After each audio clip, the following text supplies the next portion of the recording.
Hey guys, welcome back to another video, and it's time for another book review. So this time, the book that I read was Five Nights at Freddy's The Twisted Ones by the same authors as the first book, Scott Cawthon and Kira Breed Risley. Again, I hope I'm pronouncing those names right. It is the sequel to Five Nights at Freddy's The Silver Eyes, which I did do a review on, I think about a week ago. So if you haven't seen that one, make sure you watch that. And then you can come back and watch this one. Alright, so I'm going to start by reading the synopsis on the back of the book, or just a little paragraph. So, it says, "It's been a year since the horrific events at Freddy Fazbear's Pizza, and Charlie is just trying to move on. Even with the excitement of a new school and a fresh start, she is still haunted by nightmares of a masked murderer and 4 gruesome animatronic puppets. Charlie thinks her ordeal is over, but when a series of bodies is discovered near her school bearing wounds that are disturbingly familiar, she finds herself drawn back into the world of her father's frightening creations. Something twisted is hunting Charlie, and this time, if it finds her, it's not letting her go." So, the back of the book already covers some of this, but I do have some notes here. Like I said, it's the second book in the trilogy, and it takes place 1 year after the events of the first book. And the book has the same location as the first book in the series, so once again takes place in Hurricane, Utah. Something interesting about the book is that many of the characters that were in the first book either don't make an appearance or only appear super briefly. The story still follows Charlie mainly, but the supporting cast is a bit smaller and plays a bit more of a major role in the book. And those supporting characters are Jessica and John, who were both already in the first book. There's also Clay, who does appear in the first book. He's just not that of a big character in the first book, but he's more of a big character in this book. And then there's Artie, who is a new character and really the only new significant character in this book.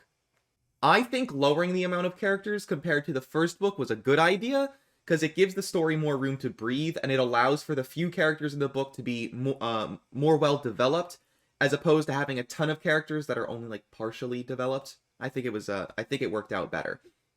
And just like in the first book, the second book contains ton of detailed imagery, which is always a very nice thing to see. Another great thing is that the second book elaborates on and expands the scale of the backstory that was established in the first book. There was a lot of things that were introduced in the first book that were like loosely explained, but not really dove into in terms of the details. And the second book really starts to dive into some of the backstory a bit more, which is really nice. So the plot of this book feels a lot more mysterious, a lot more particular, but also a lot more bizarre. But not bizarre in a bad way. It pushes the sci-fi concepts in the book in a way that doesn't feel incredibly far-fetched, but also in a way that feels unique.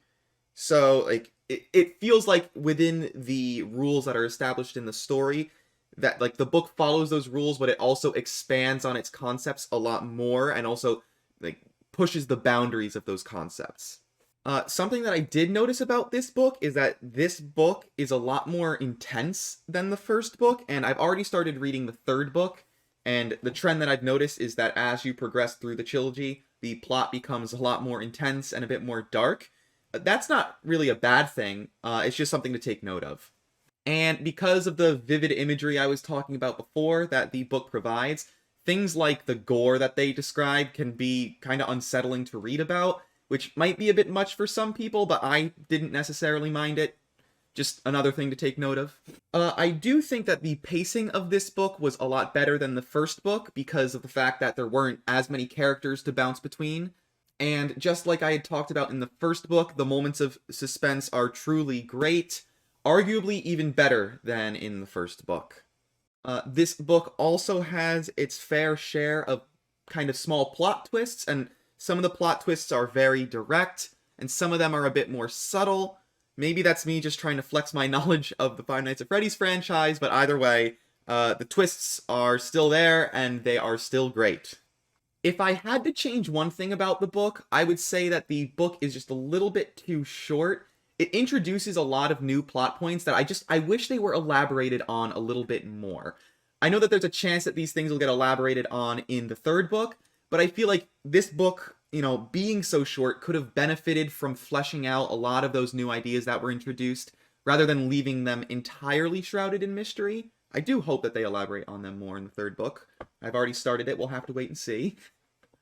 But yeah, I feel like that my rating for the first book may have been a little bit skewed by my attachment to the Five Nights at Freddy's game franchise, so it may have earned some nostalgia points on accident. But even though I think this book was slightly better than the first book, I'm also going to be giving it an 8 out of 10. Even though I enjoyed the book a lot, trust me, I did enjoy it a lot, I feel like the book has to be like really truly something special to break through to that 9 to 10 point range out of 10. But yeah, that's my review. I hope you guys enjoyed it. There should be another review coming out for the final book in the trilogy within the next week, with any luck. So make sure you tune in for that. Other than that, that's the end of the review and the end of the video. So I will see you guys in the next one. Bye.